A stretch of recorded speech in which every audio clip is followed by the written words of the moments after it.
ආයිබෝවන් යාළුවනේ. ඔයාලා දන්නවද අපේ ගෙවත්තේ වැවෙන ඊටාම සාමාන්‍ය දෙයක් ලෝකෙම අද සුපිරි ආහාරයක් විදියට හඳුන්වන බව. ඔව්, ඒ තමයි මුරුංගා.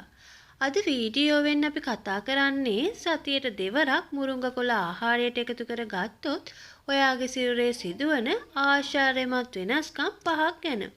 මේ ඔබේ සෞඛ්‍ය වෙනස් කරන රහසක් විය හැකි. වීඩියෝ එක අවසානයේ වෙනකන් ඉන්න. ඒ ඔබට ගොඩාක්ම වැදගත් වෙයි. මුරුංගා කොළවල අඩංගු ආයිසෝතයිසනේට් මගින් රුධිරයේ සීනි මට්ටම ස්ථාවරව තබා ගැනීමට උපකාරී වෙනවා. දියවැඩියාව ඇති අයට මෙන්ම ඒ වැළැක්වීමට කැමති අයටත් මේක අදිමයි. දොඩම් වලට වඩා බොහෝ ගුණයක් විටමින් Cද, කැරට් වලට වඩා විටමින් Aද මේකේ අඩංගුයි. සතියකට දෙවරක් මේ ආහාරට ගැනීමෙන් නිතර වැළඳෙන සෙම් ප්‍රතික්ෂාව සහ වෛරස් උන තත්වයන් ආරක්ෂා වෙන්න පුළුවන්. නරක කොලෙස්ටරෝල් අඩු කර හෘද ස්පන්දනය ක්‍රමවත් කිරීමට මුරුංගා කොළවල තියෙන ප්‍රතිඔක්සිකාරක උදව් වෙනවා. හෘද රෝග ඇතිවීමේ අවදානම අඩු කිරීමට මෙය ස්වභාවික අසුවක්.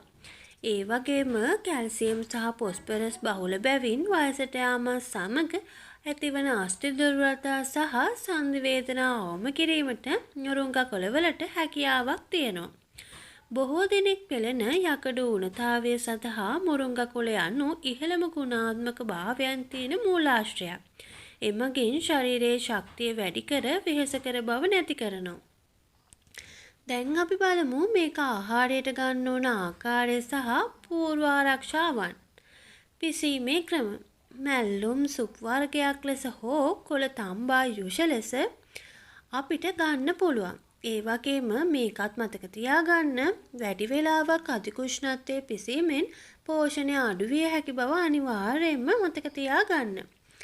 අනිත් දේ තමයි ගර්භණී කාන්තාවන් වෛද්‍ය උපදෙස් මත පමණක් කටයුතු බවත් අධික ලෙස ගැනීමෙන් සමහර අයට හෘදාබාධ ඇති විය හැකි බවත් මතක තියාගන්න. ඉතින් සහෝදරවරුනි, අද සිට ඔයාගේ සතිය ආහාර වේලට සතියට දෙවරක් මුරුංගා කොළ එකතු කරගන්න අමතක කරන්න එපා. ස්වභාව ධර්මයේ තියෙන මේ වටිනාකම නිකරුණේ අතහරින්න එපා. මෙම තොරතුරු ඔයාට වැදගත් වුණා නම් අපේ Taste Drive with Tini channel එක subscribe කරලා වීඩියෝ එකට like එකක් දාලා බෙදා ගන්නත් අමතක කරන්න එපා. ඔයාලට නිරෝගී දවසක්.